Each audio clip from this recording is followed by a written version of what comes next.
कालचं भाषण जसं आता आव्हाडाबद्दल म्हणाले, आक्रमक झालं की भाषण युट्यूबवरून काढून टाकलं जातं, तुमच्या बाबतीत हे झालं?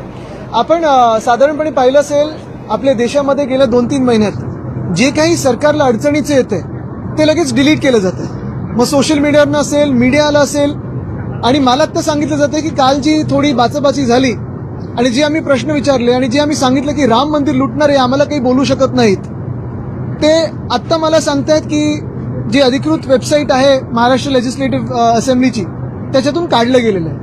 असो, ते जरी काढलं असेल तरी मला वाटतं मुद्दा ज्यांच्यापर्यंत पोचायचा होता तो पोचलेला आहे. एकच असं वाटतं की भाजपनी राम मंदिरच या देशातून डिलीट करू नये, कारण तेच त्यांना अडचणीचं झालंय. एवढंच मला वाटतं सांगणं गरजेचं आहे. काही कारण नाही, आम्ही विचारलं पण नाही, कारण हे आम्ही अपेक्षितच करतो. लोकशाही असती तर असं झालं नसतं. देशात हुकुमशाही लेबल लावण्याची हिंमत नाहीये, पण तशी चाललेली आहे. कल्याण डोंबिवलीच्या नगरसेवकाला दवाखान्यात ऍडमिट केलं होतं, त्यानंतर त्याला डिस्चार्ज मिळाला, आज कोर्टात हजर केलं जाते. कोर्ट सुद्धा म्हणते की प्रत्यक्षात हजर राहत तरच तुमची सुनावणी होईल. मला वाटतं एक आपण पाहिलं असेल, ज्या रमेश म्हात्रेंनी महिला असो की पुरुष असो दोन्ही डॉक्टर्सवर आणि नर्सेसवर हात उचलला, अतिशय घाणेरड्या शब्दांमध्ये शिवीगाळ केली, तो ऑडिओ मला वाटतं काही सोशल मीडियावर आपण पाहिलं असेल, चॅनल्स दाखवू शकतच नाहीत, कारण त्यांना सगळं ते पुन्हा टिंबटिंबच करायला लागेल. पण हे सगळं झाल्यानंतर आम्ही तिथे व्हिजिट केली आणि व्हिजिट झाल्या जाब विचारल्यावर रमेश म्हात्रेंना अटक झाली.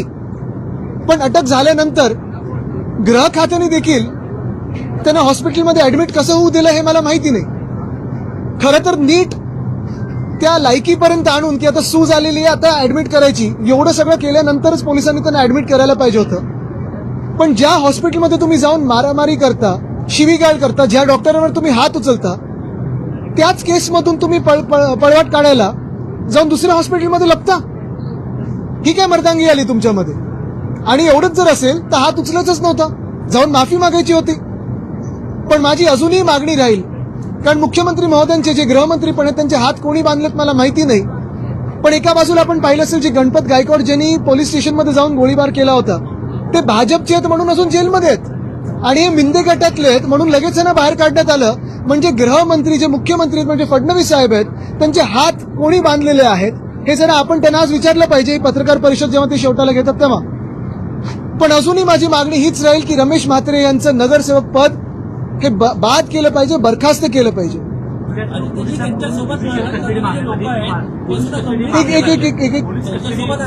एक या बाजूला एक बाजूला आज अध्यक्ष असं करत नाही तर आम्ही करतो.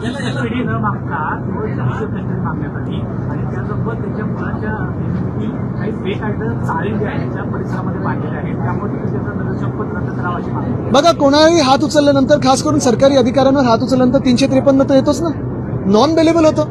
मग तुम्ही आज काय ना सोडताय. दुसरी गोष्ट म्हणजे सगळं तर सीसीटीव्ही मध्ये काही ना जपतंय, तुम्ही पाहिलं असेल सीसीटीव्ही मध्ये सगळं काही दिसतंय.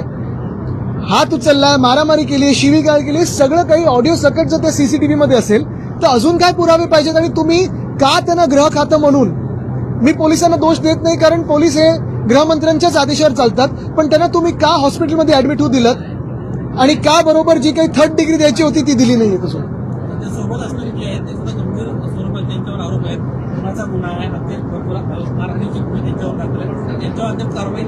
त्यांच्यावर कारवाई अजून झाली नाही, कारण हे तिकडचे जे स्थानिक खासदार आहेत त्यांच्या जवळचे आहेत. आता जे मुख्यमंत्री बोलतात भाडेके वगैरे काय काय, ते मी बोलणार नाही, पण तसेच आहेत, समजून घ्या.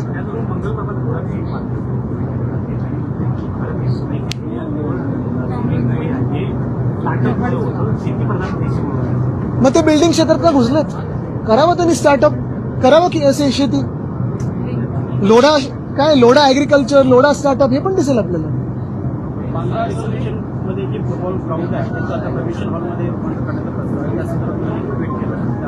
आम्ही याच्यावर विरोध केलेला आहे, आंदोलन होत आहेत, आणि मी फक्त देशभरात नाही तर जगभरात सगळ्या फुटबॉलर्सना सांगत आहे की तुम्ही हे ग्राउंड वाचवायला पुढे आलं पाहिजे.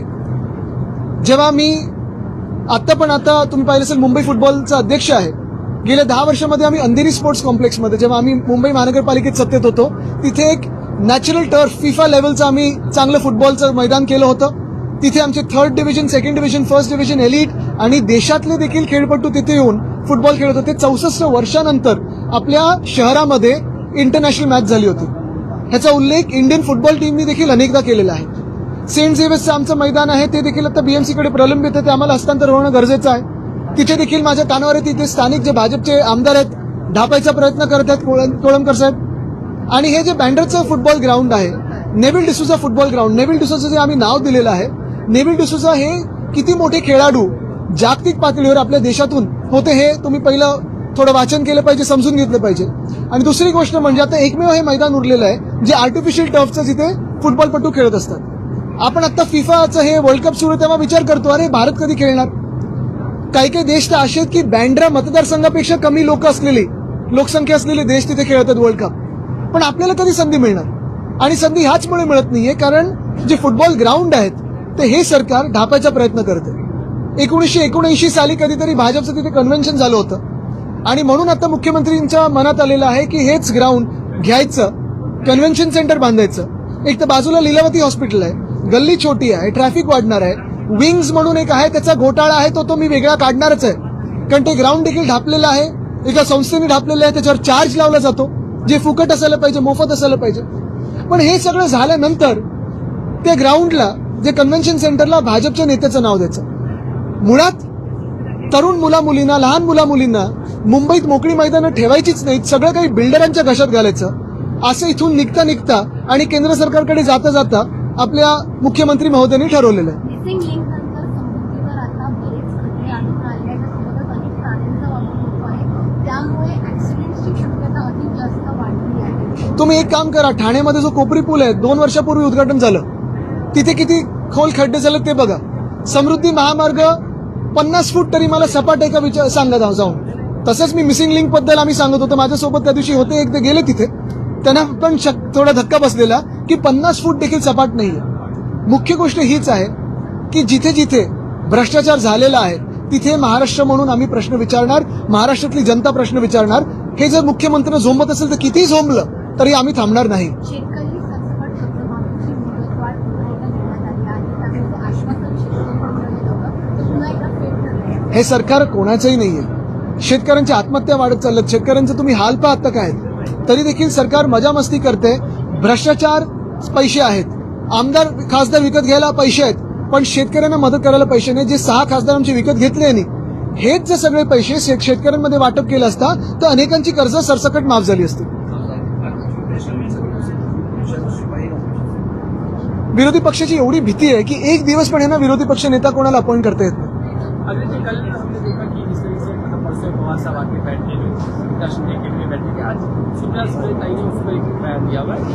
एक बड़ी बात नहीं पर बहुत छोटी बात है और एकनाथ शिंदे का बड़प्पन था, उन्होंने बुलाया अपने केबिन में. तो इस बयान मैंने बयान को देखा नहीं, लेकिन कल हमारे संजय राउत जी ने उनको जवाब दिया है.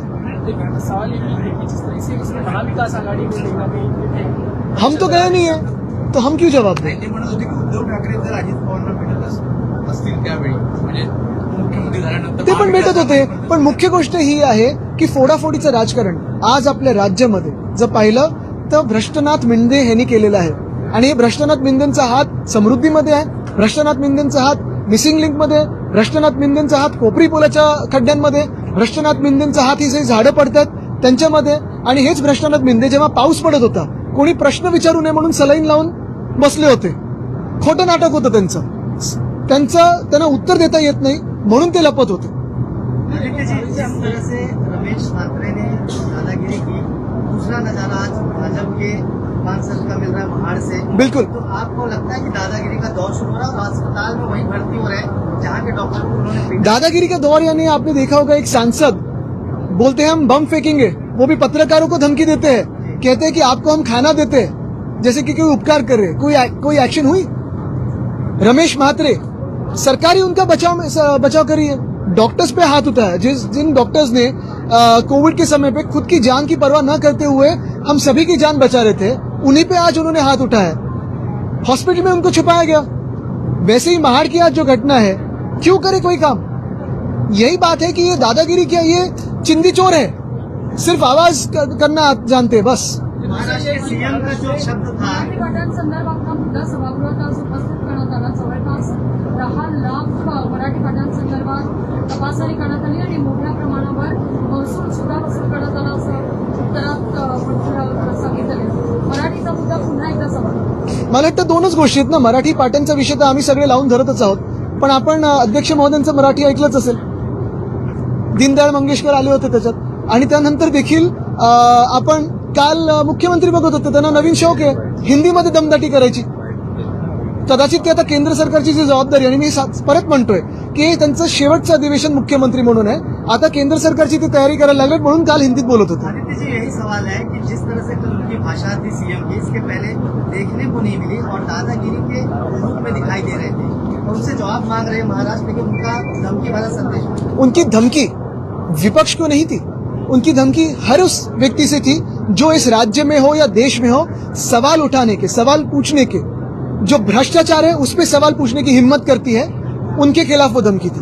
और वो वही कोशिश कर रहे हैं कि उनकी धमकियों के माध्यम से वो भाजपा के केंद्र सरकार को दिखाए कि वो कितने लायक है भाजपा के केंद्र सरकार के मंत्रिमंडल में बैठने की. एमआईएम का एक मामला है कि एमआईएम के जो पार्षद है बीएमसी के, उनका नगर सेवक पद रद्द कर दिया, उसमें 40 सर्टिफिकेट पेश किया था. ये मामला किस तरीके से देखते हैं? ये सर्टिफिकेट देते कौन है, उनको क्यों नहीं आप अरेस्ट करते? दोनों चीज है ना. तो जो नकली सर्टिफिकेट लाता है उस पर भी कार्रवाई हो, जो नकली सर्टिफिकेट देता है उस पर भी कार्रवाई हो. मंगल प्रभात लोढ़ा जी इन्होंने कहा है भारत कृषि प्रधान देश नहीं है, तो वो सिर्फ स्टार्टअप्स के कारण ही भारत की अर्थव्यवस्था जो है वो आगे बढ़ रही है. बिल्कुल, और यही लोढ़ा साहब स्टार्टअप्स में जाए, बिल्डिंग का व्यवसाय छोड़ दे और स्टार्टअप्स में जाए. कृषि प्रधान देश या जो भी इतिहास के वो पन्ने पढ़ते आए अभी तक, मुझे लगता है कि लोढ़ा जी बात एक करते हैं और उनके जो परिवार में बिजनेस है वो दूसरी बात करते रहते हैं. जैसे उन्होंने नाम बदलने की कोशिश की एक हॉस्पिटल की, कहते हैं कि भारतीय नाम दिया जाए. तो फिर मैं यही कहना चाहता हूँ लोढ़ा साहब से कि जो वर्ली सीफेस पे उनकी जो बड़ी एक स्कीम आ रही है, जो खुद का बंगला है, वही प्रोजेक्ट को वो सूबेदार रामजी आम्बेडकर नगर ये नाम दे.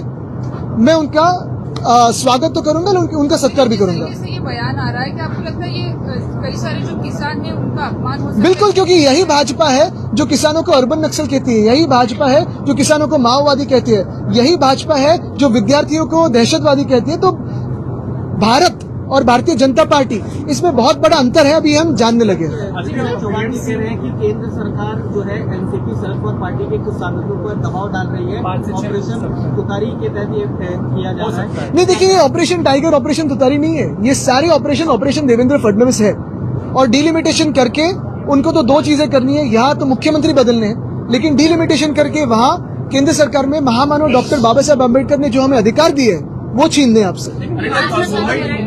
What's happening in Mumbai also right now, but there is an allegation that the Shiv Sena UPD was in power for 20 years and nothing was done. Who's raising this allegation? The general sentiment appears to be Not at all. Not at all. It is the BJP who makes false allegations, and the BJP was with us for 20 years out of those 25 years.